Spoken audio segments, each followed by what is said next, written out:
Last night I rang the TV station that's had us on the news before, just trying to get some attention about trying to get lifts because we seem a bit stuck here in Montreal. So I'm going to go on live TV now at 7 o'clock and sort of tell everyone what we're doing, an update, and make a plea for anyone either that's going to Vancouver or that's going like a further distance than Toronto or Chicago.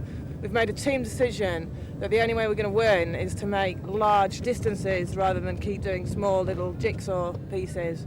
We're never going to get there.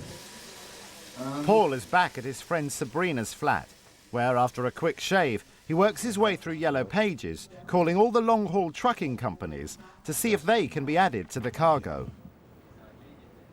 At the TV station, Mags is ready to go on air and show Quebec how French is really spoken. Se rendre le plus rapidement possible en Californie sans utiliser l'avion. Et on reçoit ce matin une des participantes, Mags Allen.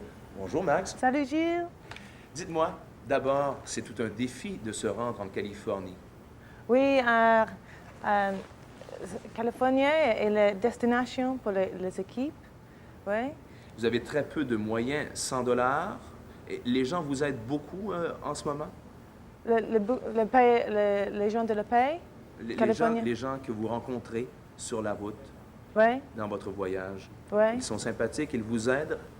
Ah oui, c'est magnificent, hein? Les gens de la paix, le Canada, c'est super. Tout le monde nous aide et c'est formidable, hein? Je suis très content, hein? C'est formidable. Ouais. Paul and Mags have decided to sit it out in Montreal until they get one big lift all the way to LA. Ray and Sue continue their short hops and are heading towards Detroit. James and Sarah are travelling by train to New York City.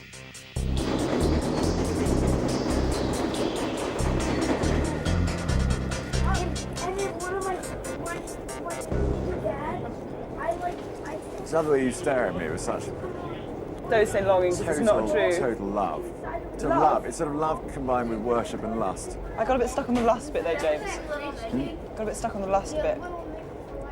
You're stuck on the last bit. Yeah. You're feeling horny or something, is that why? When was the last time you got some? It's not answering questions like that.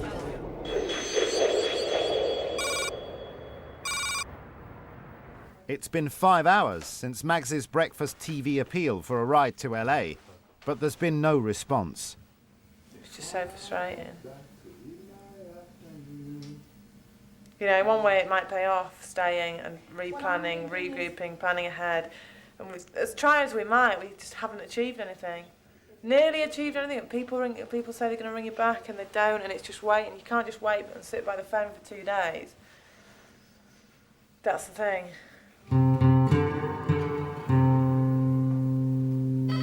Hello. Hello, Sabrina's phone. So what? So you've got 12 trucks going out. Sorry, is that all? Is that all the way? That's from Montreal all the way to LA. Oh, that's absolutely amazing. Okay, thank you, Steve. Thank you. Bye bye. Oh my God, there are 12 trucks leaving tonight. It's been given the okay, but the only thing is, only one person in each truck. He's got to ask all of the drivers now to see whether they don't mind. That's the only thing. And he's going to get back to us. The trucks are leaving tonight. They'll be arriving straight through to LA. They'll be arriving in LA on Wednesday. That's good news. That's really good news. That's fantastic news. I'm getting so stressed here.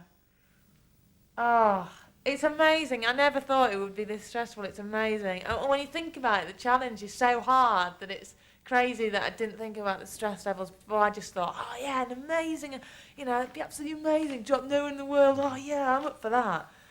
But when you really get here, it's like, It's really hard. It's not a joyride at all. And in fact, many times you think, why the hell am I doing this? Because you're so, oh my God. Just on the off chance that they may... Shortly afterwards, Paul's friend Sabrina drives them over to the trucking depot. It just goes to show you, we sat down, we got an overview, we got direction, and we got a principal plan. And because we didn't just jump out on the street and chase after the blue team with the thumbs out and try and get stop-start, I mean, I can imagine, I'm not sure, but I can imagine the blue team, right, they're in Toronto now. The next step, right, we're in Toronto, we've got to somehow get from Toronto to Detroit or to Chicago. And they're trying to blag their way, which they more than likely will be able to do, from A to B. But they're not going to make the full jump, I hope they're not going to make the full jump as we just have. So right now we're going over the Detroit River.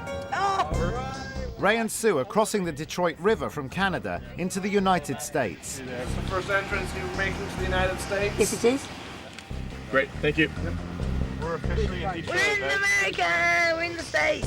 You are in the States, yes. Alex, who picked them up in Toronto, has invited them to stay the night in his apartment. He calls friends to see if he can find them a lift to Chicago, 250 miles west. We've got 2 mentions. You guys need help? Yes. Well, how do you know anyone who could get them to Chicago? I was just there. I wouldn't mind going back. Jason? Yes. If you give us a lift and we exchange it for love, we've got a whole lot of love in this room. We've got a lot of love in this room. Nothing but love for you, baby. Hello. It's really spontaneous the way we're doing it, because I know probably the other teams are like planning, oh yeah, we should do this and we should do that. And I think we've just been very fortunate with the contacts we've made. And my God, you meet people, you meet nice people, and they have contacts, and it really does pay off. No point being selfish. It gets you nowhere in this world. Really. Trust me. I'm living it. At the trucking depot, Paul and Mags are introduced to their drivers. And as they have become minor celebrities in Quebec, local TV is there to see them off. Only one person is allowed in each truck, but the company has agreed to let the trucks travel in convoy so the team can stay together. This place is bigger than my apartment. I think I'll move in here. It's lovely.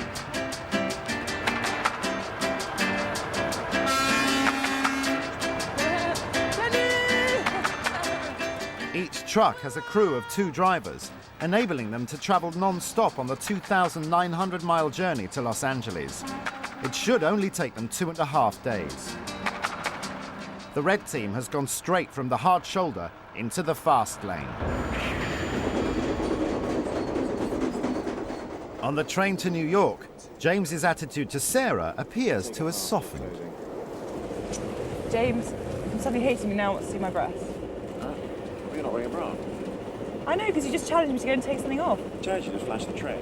No, you didn't. Just go around. No, you didn't. Everyone here is going to give us $2 and you get a 10 cent. One for each. Maybe They're for worth 6. a lot more than that. But in your defence, though, you are incredibly pretty. Fuck off. No, you are, though. You are. Don't patronise me. Actually, you've got a beautiful face. I think you're just feeling guilty because you're so mean to me at the beginning. So by trying to be nice to me now, it kind of you think it's going to redeem yourself.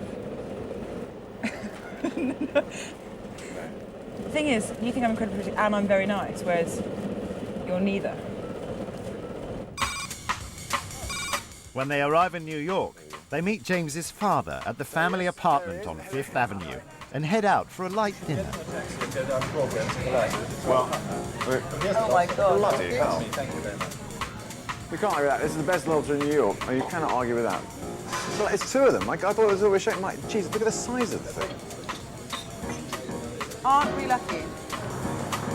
We're on 5th Avenue, walking back, had a couple of drinks. It's cost us very, very little so far. And now we're going to go back and get some Kiev. Well, play your cards, right? Back at the apartment, Sarah reflects on why James is turning on the charm. Well, hasn't it all changed now?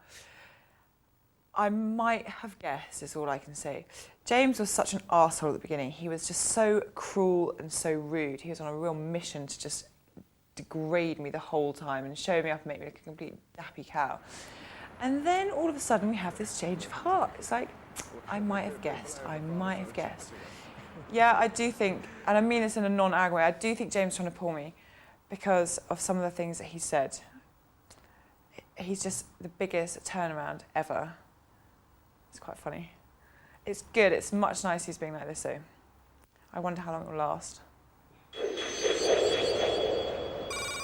Exploiting a loophole in the rules, James has persuaded his father to buy them first-class train tickets as far as Denver. My father very kindly has bought us a train ticket, but only halfway.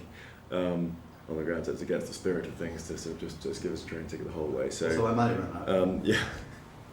The competitive spirit is flagging slightly. Your competitive spirit? A smidge. Or two? Well, I'm extremely competitive. Perhaps I could take it. Yes, why can't you come and Do the say last James? leg. Yeah. I'm not going to sit on the train, but no. I'm with you in spirit. Yeah.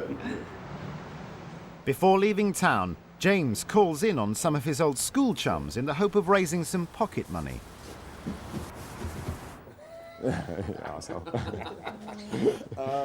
No, you should be good on that one. Is that your wallet? Is that your wallet there? How much do you need? Do you make contribution? Go on, I'm so skinned. Look at licking his thumb. One. One will do. Do you mind? Is that all right? Well, two. You can't. Yeah, that really is generous. We've now been actually fortunate. I wish go in all the offices. Who else do I know here? So a bit of a thing. As the race intensifies, can Ray and Sue keep up the momentum? Or will it all end in tears? Oh, gosh. Can Paul and Mags cope with being stuck in trucks for 60 hours? I see you, baby. Shaking that ass. Or will they lose the plot completely? And can James make it third time lucky? These are my luckiest picnickers. Or will he be luckier in love? I didn't realise how nice you were. And pretty. And here.